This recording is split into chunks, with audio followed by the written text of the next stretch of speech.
Jemaat Yesus Kristus, mari kita tabiskan ibadah ini. Ibadah perayaan Minggu pagi dalam persekutuan Jemaat Gereja Kristen Injili di Tanah Papua. Secara khusus Jemaat Martin Luther Sentani yang berlangsung pagi hari ini di dalam setiap rumah keluarga yang menyembah-Mu ya Tuhan kami. Kami tabiskan di dalam nama Allah Bapa Pencipta langit dan bumi, di dalam nama Tuhan kami Yesus Kristus Kepala Gereja, dan oleh kebesaran kuat kuasa Rohul Kudus, kasih karunia dan damai sejahtera dari Allah Bapa, Tuhan Yesus Kristus, dan oleh kuasa Roh Kudus turun atas kita semua yang beribadah kepadanya. Amin. Nyanyian rohani 8 dengan penuh sukacita kita pujikan baitnya yang pertama dan yang kedua. Haleluya, hai pujilah.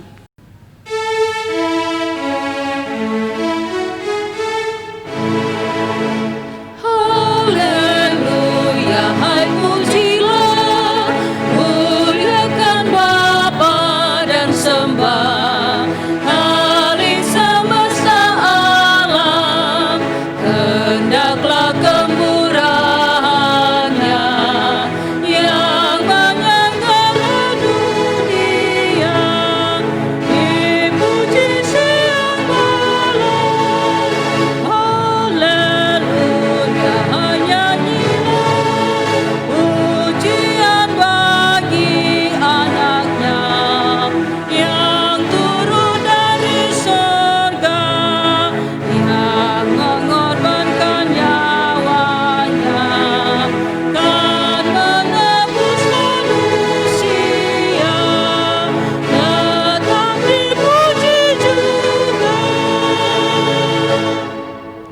Jemaat Tuhan, saya persilahkan duduk kembali. Saudara-saudara yang Tuhan Yesus Kristus kasihi, oleh anugerah Tuhan kita ada di pelataran Tuhan yang terbangun dalam rumah kita.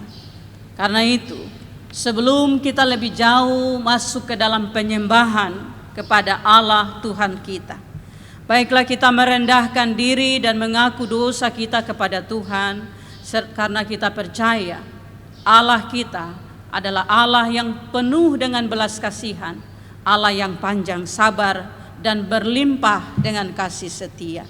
Setelah doa pengakuan dosa, kita menyanyi bersama-sama nyanyian rohani 72 baitnya yang pertama. Mari kita berdoa. Tuhan Allah kami yang hidup, kami percaya Engkau Allah yang mencintai kami apa adanya, dalam cinta dan kasih-Mu yang luar biasa. Engkau menanggalkan seluruh kebesaran-Mu dan Engkau datang ke dalam dunia dalam rupa seorang manusia yang kami tahu menjadi Tuhan dan Juru Selamat kami, yaitu Yesus Kristus. Karena itu Tuhan Allah, jika di pagi hari ini kami boleh sekali lagi bersekutu bersama Tuhan di setiap rumah kami masing-masing. Tuhan lihat kami. Di sini Tuhan Allah ada seorang Bapa yang hatinya sedang diliputi entah oleh rasa apapun, Tuhan lebih tahu daripada kami. Ada seorang mama atau mungkin juga tidak ada mama. Tuhan lihat hati semua kami yang naik kepadamu. Tuhan, kami mengaku sungguh-sungguh selama waktu-waktu yang kami lewati, kami telah mengeluarkan kata-kata dari mulut kami, kata-kata yang tidak menghargai sesama kami, kata-kata yang menyinggung perasaan sesama kami, kata-kata yang menyudutkan, melukai dengan emosi-emosi kemarahan dan kebencian. Tuhan, ampunilah kami. Tuhan, Engkau tahu juga ada tindakan-tindakan kami yang membuat sesama kami marah, menyimpan dendam, terluka. Tuhan, ampunilah kami. Bahkan Tuhan Allah, di dalam hati kami ada berbagai macam perasaan, keinginan yang tersimpan, yang tidak diketahui oleh orang lain, yang mungkin saja mendukakan hati Tuhan. Kami minta dengan penuh belas kasihan, kasihanilah kami ya Tuhan Allah. Hanya oleh pertolongan kuasa Roh Kudus-Mu, kami sanggup menemukan kesalahan kami. Kami sanggup menyadari kekurangan kami. Bahkan kami peka terhadap hal-hal yang membuat kami berdosa. Dalam nama Tuhan Yesus Kristus, kami percaya pengampunan kami terima. Amin. Nyanyian rohani 72 bait pertama menyambut dan meneguhkan pengakuan dosa kita. Ya Roh Kudus, Roh kebenaran.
Saudara-saudara kekasih di dalam Tuhan kita Yesus Kristus, sebagai berita anugerah bagi kita sekalian, saya memilih untuk kita dari surat Roma pasal yang ke-5, ayat yang ke-8 sampai dengan ayat yang ke-11, sebagai berita rahmat keampunan dosa bagi kita. Demikian firman Tuhan dituliskan untuk kita, hasil pembenaran.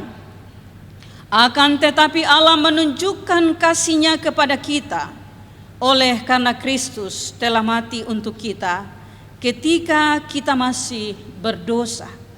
Lebih-lebih karena kita sekarang telah dibenarkan oleh darah-Nya, kita pasti akan diselamatkan dari murka Allah. Sebab jikalau kita ketika masih seteru diperdamaikan dengan Allah oleh kematian anaknya, lebih-lebih kita yang sekarang telah diperdamaikan pasti akan diselamatkan oleh hidupnya. Dan bukan hanya itu saja, kita malah bermegah dalam Allah oleh Yesus Kristus Tuhan kita. Sebab oleh Dia kita telah menerima pendamaian itu.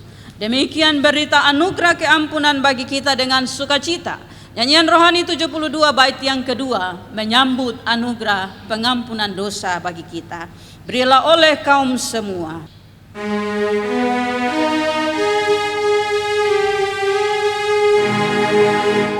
Berilah oleh kaum semua, Tuhan Allah diseru dengan nama berpacuan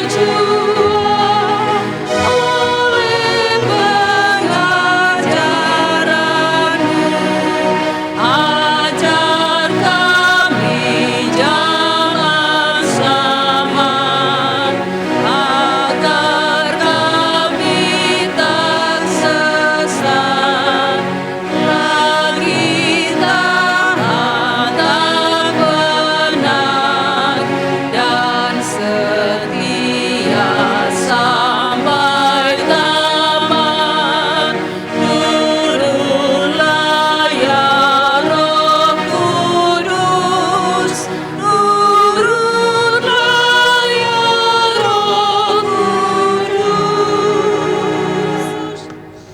Jemaat Yesus Kristus, setelah kita merendahkan diri dan mengaku dosa, kita bersama-sama akan mendengarkan hukum Tuhan untuk menuntun kita memasuki hidup yang disediakan oleh Tuhan bagi kita di depan. Untuk itu jemaat, saya undang bangkit berdiri. Hukum Tuhan bagi kita memasuki minggu kehidupan yang baru yang disediakan oleh Tuhan bagi kita. Saya memilih untuk kita sekalian dari surat Galatia pasal 5. Kita akan bersama-sama membacakan ayat yang ke-23, ayat 22, Galatia pasal 5 ayat 22 hingga ayat yang ke-26. Demikian bagi kita firman Tuhan dituliskan, hidup menurut daging atau roh. Tetapi buah roh ialah kasih, sukacita, damai sejahtera, kesabaran, kemurahan, kebaikan, kesetiaan, kelemah lembutan, penguasaan diri. Tidak ada hukum yang menentang hal-hal itu. Barang siapa menjadi milik Kristus, ia telah menyalibkan daging dengan segala hawa nafsu dan keinginannya. Jikalau kita hidup oleh roh, baiklah hidup kita juga dipimpin oleh roh. Dan janganlah kita gila hormat, janganlah kita saling menantang dan saling mendengki. Hanya oleh pertolongan Roh Kudus kita sanggup hidup dan melakukan kehendak Tuhan dalam hidup kita. Amin. Jemaat Tuhan, saya persilahkan duduk kembali. Jemaat yang Kristus Yesus kasihi, bersama-sama di minggu pagi hari ini kita akan belajar dari kebenaran firman Tuhan. Dan firman Tuhan dipilihkan untuk kita pada minggu pagi hari ini dari surat Kisah Para Rasul pasal 13. Kisah Para Rasul pasal 13 ayat pertama sampai dengan ayat yang ke-12. Kisah Para Rasul pasalnya yang ke-13 ayat pertama sampai dengan ayat yang ke-12. Kita berdoa sebelum kita membaca bagian-bagian firman Tuhan. Mari kita berdoa. Kami percaya Allah Roh Kudus, dalam kuasa-Mu firman Tuhan yang tertulis di Alkitab akan kami mengerti, dan oleh juga dalam kuasa-Mu kami bisa hidup dalam kebenaran-kebenaran firman-Mu. Sebab Tuhan Yesus sendiri berkata, di luar aku kamu tidak dapat berbuat apa-apa. Karena itu kami memohon dengan kerendahan hati, ya Allah Roh Kudus, hidupkanlah kami sekalian yang sedang ada bersama dengan seluruh keluarga kami untuk mendengarkan firman-Mu dalam ibadah ini. Dalam nama Yesus Kristus Tuhan firman yang hidup, kami berdoa. Amin. Demikian saya bacakan untuk kita sekalian Kisah Para Rasul pasal yang ke-13 ayat yang pertama sampai dengan ayat yang ke-12 sebagai bagian Alkitab untuk kita bersama di minggu pagi hari ini. Barnabas dan Saulus diutus. Pada waktu itu dalam jemaat di Antiokhia ada beberapa nabi dan pengajar, yaitu Barnabas dan Simeon yang disebut Niger, dan Lukius orang Kirene, dan Meneham yang diasuh bersama dengan raja wilayah Herodes, dan Saulus. Pada suatu hari ketika mereka beribadah kepada Tuhan dan berpuasa, berkatalah Roh Kudus, khususkanlah Barnabas dan Saulus bagiku untuk tugas yang telah kutentukan bagi mereka. Maka berpuasa dan berdoalah mereka, dan setelah meletakkan tangan ke atas kedua orang itu, mereka membiarkan keduanya pergi. Saulus dan Barnabas di pulau Siprus. Oleh karena disuruh Roh Kudus, Barnabas dan Saulus berangkat ke Seleukia, dan dari situ mereka berlayar ke Siprus. Setiba di Salamis, mereka memberitakan firman Allah di dalam rumah-rumah ibadat orang Yahudi, dan Yohanes menyertai mereka sebagai pembantu mereka. Mereka mengelilingi seluruh pulau itu sampai ke Pafos. Di situ mereka bertemu dengan seorang Yahudi bernama Bar-Yesus. Ia seorang tukang sihir dan nabi palsu. Ia adalah kawan gubernur pulau itu, Sergius Paulus, yang adalah orang cerdas. Gubernur itu memanggil Barnabas dan Saulus karena ia ingin mendengar firman Allah. Tetapi Elimas, demikianlah namanya dalam bahasa Yunani, tukang sihir itu menghalang-halangi mereka dan berusaha membelokkan gubernur itu dari imannya. Tetapi Saulus, juga disebut Paulus, yang penuh dengan Roh Kudus, menatap dia dan berkata, "Hei anak iblis, engkau penuh dengan rupa-rupa tipu muslihat dan kejahatan. Engkau musuh segala kebenaran. Tidakkah engkau akan berhenti membelokkan jalan Tuhan yang lurus itu? Sekarang lihatlah, tangan Tuhan datang menimpa engkau dan engkau menjadi buta. Beberapa hari lamanya engkau tidak dapat melihat matahari, dan seketika itu juga orang itu merasa diliputi kabut dan gelap, dan sambil meraba-raba ia harus mencari orang untuk menuntun dia. Melihat apa yang telah terjadi itu, percayalah gubernur itu, ia takjub oleh ajaran Tuhan." Demikian jauh bagian-bagian Alkitab untuk kita. Pujian kepada Kristus selama-lamanya. Amin. Kita akan memberikan persembahan syukur. Mengiringi pemberian persembahan, kita menyanyi dari nyanyian rohani 76. Nyanyian rohani 76, bait 1 dan baitnya yang kedua, kita pujikan sambil persembahan kita berikan untuk pekerjaan Tuhan. Nyanyian rohani 76, bait 1 dan bait yang kedua, kita pujikan Tuhanku berkat-Mu limpah.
Shalom, jemaat yang Tuhan Yesus Kristus kasihi, Bapak Ibu dan semua anak-anak yang boleh mengambil kesempatan untuk bersama-sama dalam ibadah persekutuan bersama dengan Tuhan dan keluarga kita melalui ibadah streaming video dari Jemaat GKI Martin Luther Sentani di Minggu pagi hari ini.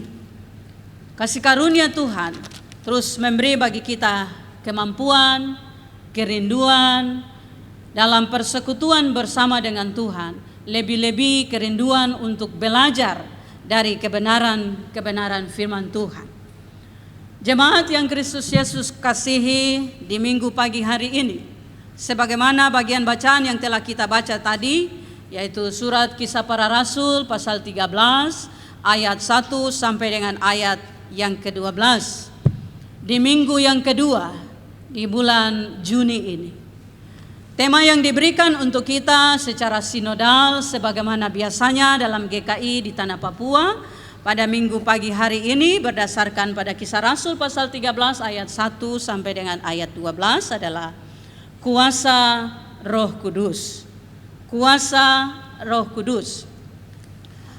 Saudara-saudara yang Tuhan Yesus Kristus kasihi, secara khusus kita dalam GKI di Tanah Papua sejak tanggal 31 dalam perayaan keturunan Roh Kudus, pada perayaan yang pertama, kemudian yang kedua, dan hari Minggu yang kemarin juga dalam ibadah keluarga, kita berulang kali diberi pengajaran, berulang kali diberi kekuatan dalam iman kita tentang Roh Kudus bagi kita semua.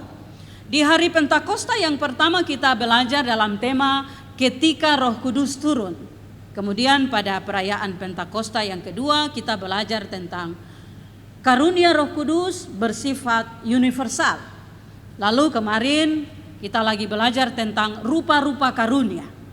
Nah, saudara-saudara, di minggu ini, pada hari ini kita akan belajar tentang kuasa Roh Kudus dalam Kisah Rasul pasal 13 ayat 1 sampai dengan ayat yang ke-12.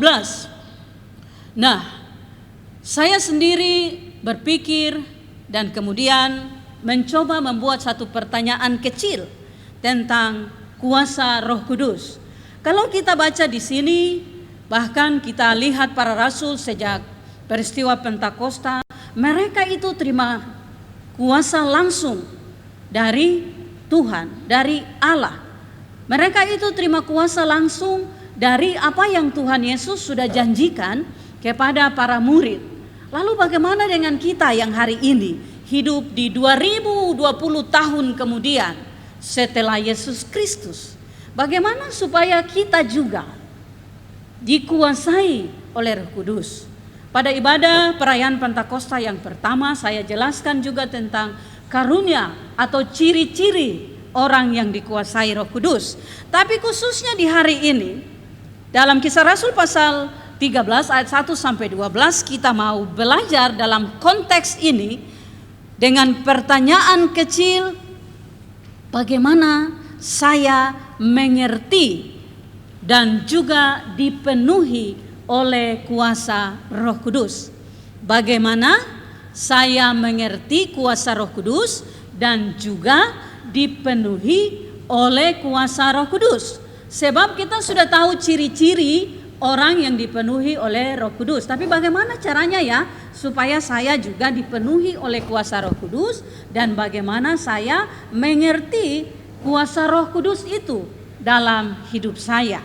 Karena kalau murid-murid rasul-rasul itu Tuhan Allah sendiri langsung kasih, maka untuk kita hari ini bagaimana caranya selain itu Tuhan langsung kasih untuk kita. Nah, Bapak Ibu saudara-saudara yang Tuhan Yesus Kristus kasihi, karena itu saya ingin mengajak kita untuk menemukan bagaimana caranya supaya kuasa Roh Kudus itu juga ada di dalam kita dan kita mengerti kuasa Roh Kudus itu. Mari kita perhatikan ayat yang kedua dan ayat yang ketiga dari bacaan kita. Saya baca untuk kita dua bagian ini. Demikian dituliskan untuk kita. Pada suatu hari ketika mereka beribadah kepada Tuhan dan berpuasa, berkatalah Roh Kudus. Ini yang saya ingin ajak kita untuk perhatikan. Lalu pada ayat yang ketiga demikian, maka berpuasa dan berdoalah mereka, dan setelah meletakkan tangan ke atas kedua orang itu, mereka membiarkan keduanya pergi. Nah, saudara-saudara sekalian yang Tuhan Yesus Kristus kasihi, kembali ke pertanyaan sederhana kita tadi. Kalau tema kita adalah kuasa Roh Kudus, maka pertanyaan sederhananya adalah bagaimana saya mengerti kuasa Roh Kudus dan bagaimana saya juga dipenuhi kuasa Roh Kudus. Nah, saudara-saudara yang kekasih di dalam Tuhan Yesus Kristus, ketika saya membaca bagian tentang mereka beribadah dan berpuasa, saya kemudian senang sekali karena rupanya salah satu cara supaya kita juga secara bisa dipenuhi oleh kuasa Roh Kudus. Salah satu cara supaya kita mengerti kuasa Roh Kudus itu adalah dengan beribadah. Kita bersyukur bahwa di waktu-waktu ini, ketika kita tidak boleh lagi pergi ke gereja untuk berkumpul banyak-banyak orang di sana karena virus corona, maka ibadah-ibadah itu kemudian kita lakukan di rumah kita masing-masing. Kita bersyukur sekali sebab kita bukan cuma satu kali saja ibadah. Misalnya di hari Minggu ini saja, bukan 2 kali saja ibadah karena tambah ibadah keluarga, tapi kita ibadah tiap-tiap hari. Ada liturgi dan semua yang dikirim oleh majelis ke semua keluarga di rumah-rumah supaya setiap hari kita bisa beribadah. Nah, saudara-saudara, kalau hari ini kita menemukan bahwa satu cara supaya kita juga dipenuhi dengan kuasa Roh Kudus adalah ibadah, maka jangan sia-siakan ibadah ini. Jangan anggap biasa-biasa saja. Atau mungkin majelis dong antar liturgi ke sana, kamu bosan ya, taruh begitu saja. Atau bilang nanti besok saja. Ya baiklah kalau besok, tapi kemudian kalau tidak jadi ibadah. Nah, saudara-saudara yang kekasih di dalam Tuhan, di masa ini, di waktu kita ada dalam situasi pergumulan yang berat karena COVID-19 ini, kita membutuhkan kuasa Roh Kudus dari Tuhan, supaya dengan pertolongan kuasa Roh Tuhan itu, kita punya hikmat, kita punya pengertian, kita kuat di dalam iman untuk menghadapi dan menjalani situasi sulit itu hari ini. Dan salah satu caranya adalah ibadah. Maka mari ambil kesempatan ini, ambil cara ini, sebab tidak susah, tidak sulit. Yang diperlukan dalam ibadah ini adalah beribadah dalam roh dan kebenaran. Sebab Allah itu adalah roh. Injil Yohanes pasal 14 ayat yang ke-24 mencatat, Yesus sendiri yang berkata, Allah itu adalah roh, maka ia harus disembah dalam roh dan kebenaran. Nah, bagian ini memberitahukan bahwa para rasul itu mereka berkumpul beribadah dan berpuasa. Lalu Roh Kudus memberitahukan mereka, berbicara kepada mereka. Dan kuasa Roh Allah yang sama itu juga ada pada kita kalau kita mau melakukan sebagaimana yang Alkitab ceritakan. Yang pertama itu adalah beribadah. Di dalam ibadah tentunya ada pujian. Di dalam ibadah ada penyembahan kepada Allah. Di dalam ibadah ada pembelajaran firman Tuhan. Nah, itu hal yang pertama. Bagaimana supaya kita juga dipenuhi oleh kuasa Roh Kudus. Yang kedua, apakah cuma ibadah saja? Rupanya ayat 2 dan ayat 3 mencatat hal yang sama, yaitu mereka beribadah kepada Tuhan dan berpuasa. Ayat yang ketiga mengatakan, maka berpuasa dan berdoalah mereka. Yang pertama adalah beribadah tadi, dan yang kedua adalah puasa.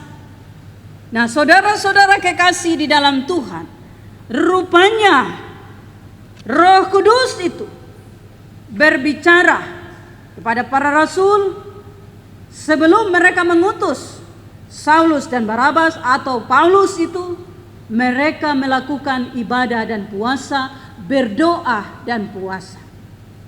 Itu artinya ibadah saja supaya kuasa Roh Kudus itu kita bisa miliki atau bisa turun ke dalam kita. belumlah cukup. Alkitab mencatat bagian itu dalam konteks ini. Salah satu langkah selanjutnya adalah berpuasa. Memang kalau bicara puasa dalam GKI itu sesuatu yang umum, tidak sangat khusus untuk mesti dilakukan oleh anggota GKI. Tetapi saudara-saudara, dalam konteks ini puasa menjadi catatan penting yang dilakukan oleh para rasul, sehingga mereka mendengarkan kuasa Roh Kudus itu berbicara. Nah, saya tidak akan bahas banyak hal tentang apa itu puasa, bagaimana puasa dan seterusnya. Tapi saya mengerti apa itu puasa secara sederhana. Yang saya pahami, puasa itu bukan supaya Tuhan memberikan kepada kita apa yang kita mau, tetapi puasa itu supaya kita tahu, kita mengerti apa yang Tuhan mau. Dan itulah yang tercatat di dalam 2 ayat ini. Setelah berdoa dan berpuasa, mereka menumpangkan tangan. Setelah itu mereka pergi, dan itu yang dilakukan. Jadi puasa itu bukan supaya Tuhan melakukan apa yang kita mau. Ada beberapa anggota jemaat, bahkan banyak anggota GKI yang hari ini mulai betul-betul masuk ke dalam jalan puasa. Tetapi mungkin dengan cara yang pertama. Karena ada yang bilang, Ibu Pendeta, saya puasa supaya mungkin Tuhan bisa jawab sapu pergumulan kah? Atau ada yang bilang, Ibu Pendeta, karena kami mau ini, kami mau itu, jadi kami puasa. Nah, ini seperti seolah-olah kita melakukan puasa supaya Tuhan memenuhi apa yang kita mau.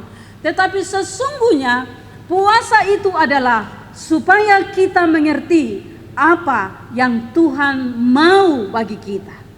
Nah, karena itu menurut saya juga, dalam pengalaman saya dan juga dalam apa yang saya belajar tentang puasa, puasa itu juga bukan persoalannya tentang apa yang tidak kita makan, tetapi puasa itu justru tentang apa yang kita makan. Mungkin ini sedikit bertentangan. Kenapa? Puasa itu bukan tentang apa yang tidak kita makan, tetapi justru tentang apa yang kita makan. Sebab puasa itu berhubungan dengan makanan rohani kita. Contoh saja, kalau ada yang bilang, saya puasa hari ini 8 jam, atau saya mau puasa 24 jam. Tapi selama puasa itu memang tidak makan, tidak minum. Tapi selama puasa itu, ibu atau bapak yang melakukan puasa itu baca Facebook. Ibu atau bapak yang melakukan puasa itu sibuk dengan IG-nya, WA-nya, baca berita-berita di koran selama waktu puasa itu.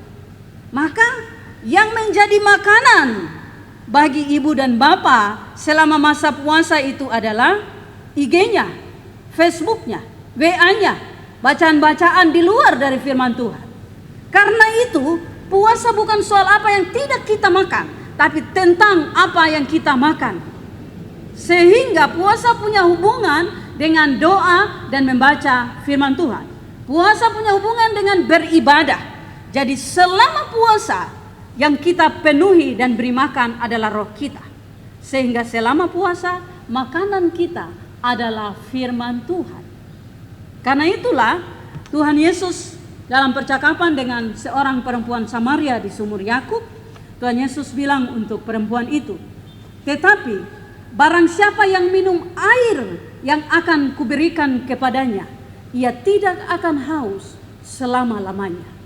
Lalu Tuhan Yesus dalam Yohanes pasal 6 ayat 25 sampai 50 berbicara tentang akulah roti hidup. Roti dan air hidup. Jadi Bapak Ibu saudara-saudaraku yang Tuhan Yesus Kristus kasihi, kalau kita mau mengambil jalan puasa, maka mari kita dalami ini sungguh-sungguh secara roh, dan kita belajar bagaimana puasa yang sesungguhnya dalam roh kita kepada Tuhan. Karena juga menurut saya, kalau Bapak Ibu puasa tidak makan, tidak minum, lalu tidak baca Alkitab, tidak berdoa, tidak menyembah Tuhan, maka itu penyiksaan. Itu bikin susah diri, lebih baik tak usah, karena terada guna juga untuk kita.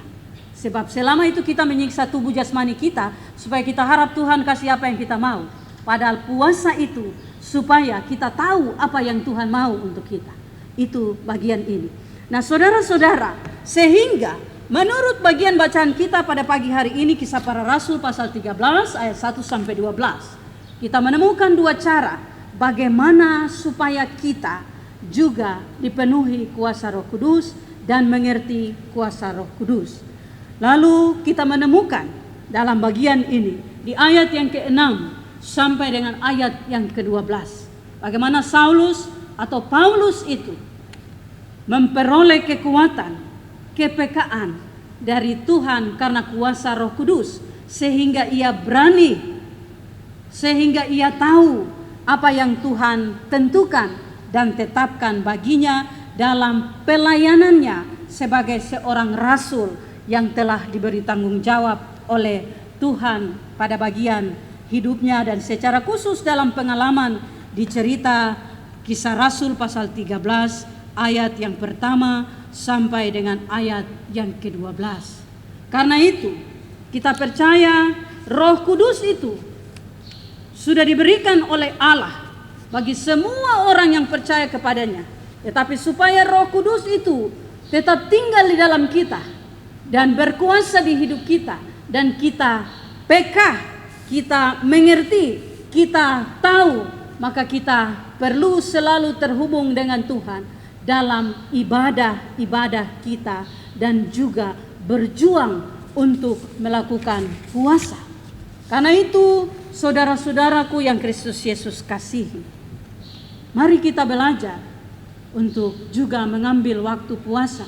Kalau kita sudah beribadah selama ini, mari kita ambil jalan ini sehingga kita dipenuhi oleh kuasa Roh Kudus. Dan ketika kuasa Roh Kudus itu ada pada kita, kita pasti punya kepekaan. Peka untuk mengerti apa yang Tuhan mau.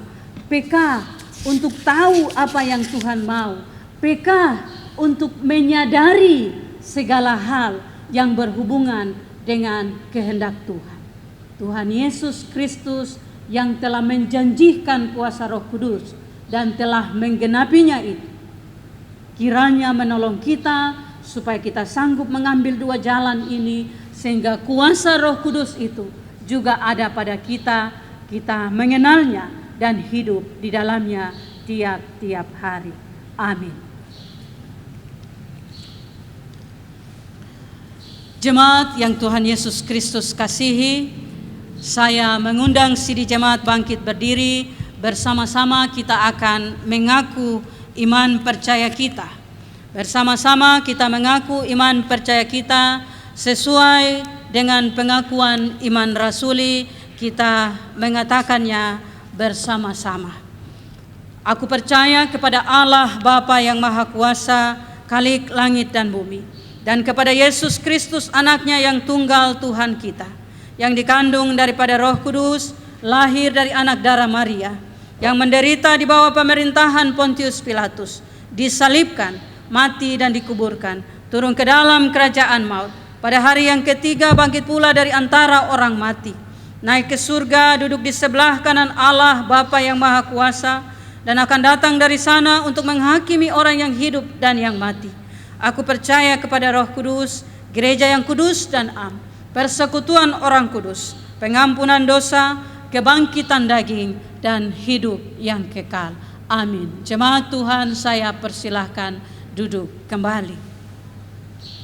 Saudara-saudara kekasih di dalam Tuhan, kita sama-sama akan datang dalam doa syukur dan doa syafaat kita. Dalam doa syukur dan doa syafaat ini, kita berdoa dan bersyukur bersama-sama dengan setiap keluarga yang telah membawa ke dalam perbendaharaan rumah Tuhan persembahan-persembahan khusus mereka, juga persembahan-persembahan persepuluhan, juga janji-janji iman dan kewajiban-kewajiban sebagai anggota Sidi Jemaat dan tanggungan-tanggungan dalam pekerjaan pembangunan rumah Tuhan.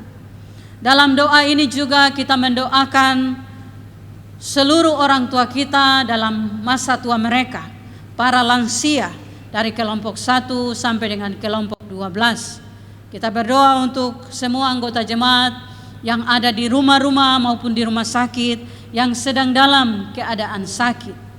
Dan kita berdoa juga untuk anggota jemaat kita yang ada di dalam kebutuhan-kebutuhan khusus mereka. Jemaat yang Tuhan Yesus Kristus kasihi, mari kita berdoa. Allah kekekalan, Allah Tuhan langit dan bumi, Allah yang menyelidiki hati nurani kami manusia. Tidak ada sesuatu yang kami dapat simpan daripadamu. Sebagaimana Tuhan Yesus menyapa, ya Abah, ya Bapa, demikianlah kami memanggil, ya Abah, ya Bapa Tuhan kami. Dengarkanlah seruan permohonan kami umat-Mu bersama semua orang-orang yang Engkau kasihi di atas muka bumi ini. Bapa, kami memanggil nama-Mu. Kami percaya tidak ada sesuatu yang Bapa tidak ketahui, termasuk dengan situasi dunia hari ini. Situasi menghadapi virus COVID-19 sampai hari ini, selama kurang lebih 3 bulan secara khusus, kami dalam Jemaat Gereja Kristen Injili di Tanah Papua melakukan ibadah-ibadah kami secara terbatas. Beberapa di antara kami melakukannya di gereja, tapi 90% kami melakukannya di rumah kami masing-masing. Bapa, kami percaya situasi ini telah Engkau sendiri ketahui, bahkan kami percaya juga mungkinkah itu masuk dalam rancangan-Mu bagi dunia ini. Sehingga jika Engkau mengizinkan kami melewati situasi ini, seperti Engkau mengizinkan bangsa Israel melewati padang gurun menuju tanah perjanjian, pastilah Engkau akan memenuhi apa yang kami perlukan. Pastilah Engkau akan memberi bagi kami makan dan minum meskipun dalam keadaan sulit. Sebab Engkau memberi bagi bangsa Israel mana dari surga. Engkau memberi mereka burung puyuh sebagai daging untuk mereka makan. Bapa di sorga, Engkau juga menyuruh Musa untuk membelah gunung batu supaya ada air bagi mereka. Ini menjadi kekuatan iman bagi kami di situasi COVID-19 yang membuat kami mulai khawatir dan ketakutan tentang hidup jasmani kami, tentang makan dan minum kami hari ini. Bapa, kasihanilah kami. Karena itu kami berdoa dan taruh ke dalam kuasa Bapa usaha setiap kepala rumah tangga. Ada bapak-bapak yang hari ini kehilangan pekerjaan mereka dan mereka tidak tahu bagaimana mereka harus mendapat makan. Tapi kami percaya Tuhan akan memberi hikmat supaya mungkin kami kemarin bisa makan dengan 4 sehat. Hari ini kami belajar untuk makan 2 saja kah atau 1 saja kah, tapi kami masih bisa mendapat makanan. Terima kasih Bapa di sorga.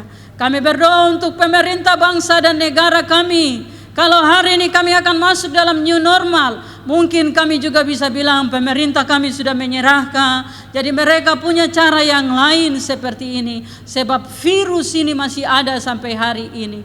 Tuhan Allah berikan kepada pemerintah kami kekuatan, kesabaran, kemampuan untuk mengelola tanggung jawab mereka dalam hal ini ya Bapa. Dan lebih khusus untuk kami masyarakat, Tuhan kasih kami hikmat, roh dengar-dengaran secara khusus hari ini kami belajar dalam kuasa Roh Kudus. Berikan kami kekuatan dalam kuasa Roh Kudus supaya kami peka mendengarkan apa yang Tuhan bicara bagi kami, sehingga kami tidak salah melangkah, kami tidak salah memilih, kami tidak salah mengambil jalan, tapi kami mengambil cara yang tepat meskipun situasi new normal ini sedang menuju kami hari ini, dan kami tidak menolak sebab kami hidup di dalamnya. Bapa di sorga, hari ini banyak masyarakat karena sudah tidak sabar pergi keluar rumah dan melanggar banyak peraturan. Kami berdoa Tuhan kasih kami hikmat, supaya dengan hikmat yang datang dari Bapa, dari Tuhan kami dapat memelihara tubuh jasmani kami, sehingga roh dan jiwa kami tetap terus terhubung dengan Bapa. Terima kasih Bapa di sorga, kami sudah memberikan persembahan. Memang persembahan ini menjadi pergumulan kami sekarang ini, karena pemberian kami juga mulai berkurang. Tetapi Bapa, kami percaya bukan soal makan dan minum, tetapi soal roh dan jiwa kami yang harus kami beri makan, supaya kami terus mendapat kuasa dari kuasa roh Allah itu bagi kami. Kami percaya di dalam nama Yesus Kristus Tuhan, kami akan melangkah memasuki minggu baru dalam kasih dan anugerah yang Tuhan beri bagi kami. Terpujilah Bapa kami yang di sorga, sekarang dan selama-lamanya. Amin. Jemaat Tuhan, kita akan mengakhiri ibadah ini. Nyanyian rohani 118, bait 1 sampai dengan bait yang ketiga kita nyanyikan. Pada bait yang ketiga saya undang jemaat bangkit berdiri untuk menerima berkat Tuhan. Nyanyian rohani 118 bait 1 sampai dengan baitnya yang ketiga. Selalu gembalaku.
Jemaat yang Tuhan Yesus Kristus kasihi, kita akan mengakhiri ibadah ini. Berusahalah dengan beribadah, berdoa dan puasa, supaya kuasa Roh Kudus itu ada pada kita, supaya kita peka, supaya kita kuat, supaya kita mengerti apa yang Tuhan kehendaki bagi kita. Pulanglah dengan damai sejahtera dan terimalah berkat Tuhan.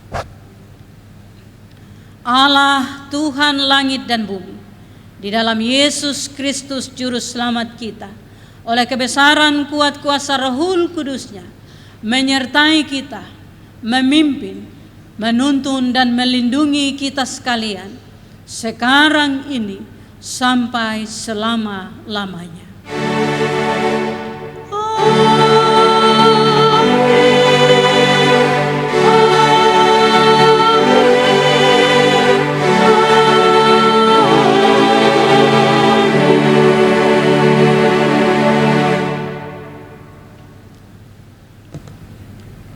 Demikian ibadah kita. Shalom. Jemaat yang Tuhan Yesus Kristus kasihi, di kesempatan ini sebagai gembala, sebagai ketua jemaat, saya mau menyampaikan untuk kita beberapa pesan pastoral dalam kaitan dengan perkembangan yang sedang terjadi hari ini berhubungan dengan COVID-19. Sebagaimana kita ketahui, kalau sekarang ada model yang baru yang disebut dengan new normal. Nah, dan kita juga tahu peraturan-peraturan di new normal itu, artinya kita diajak untuk menjadi biasa dengan virus atau dengan COVID-19. Bapak Ibu, saudara-saudara dan anak-anak semua, saya menggunakan kata yang sederhana, kita menjadi biasa tapi jangan anggap biasa. Perhatikan, new normal itu menjadi biasa dengan virus corona, tapi jangan anggap biasa virus corona. supaya meskipun kita sudah menjadi biasa dengan corona, tapi kita masih tetap terus mengambil bagian dalam ketaatan kita terhadap peraturan, sebab virus corona itu tidak biasa. Yang kedua, ibadah di jemaat kita GKI Martin Luther Sentani, kita masih akan ikut arahan dari pemerintah, juga dari Sinode GKI. Karena itu tetaplah mengambil bagian-bagian dalam ibadah-ibadah yang berlangsung selama ini dengan sabar. Sebab percaya segala sesuatu ada waktunya. Pasti akan ada waktu Tuhan untuk kita berkumpul lagi di gereja. Tuhan menolong kita untuk tetap bersabar, tetap terus ada dalam situasi ini. Demikian dua hal penting yang saya sampaikan sebagai pesan pastoral dalam hubungan dengan situasi baru atau situasi virus corona yang disebut dengan masa yang baru ini, supaya kita tetap waspada terhadap virus ini. Demikian, Shalom.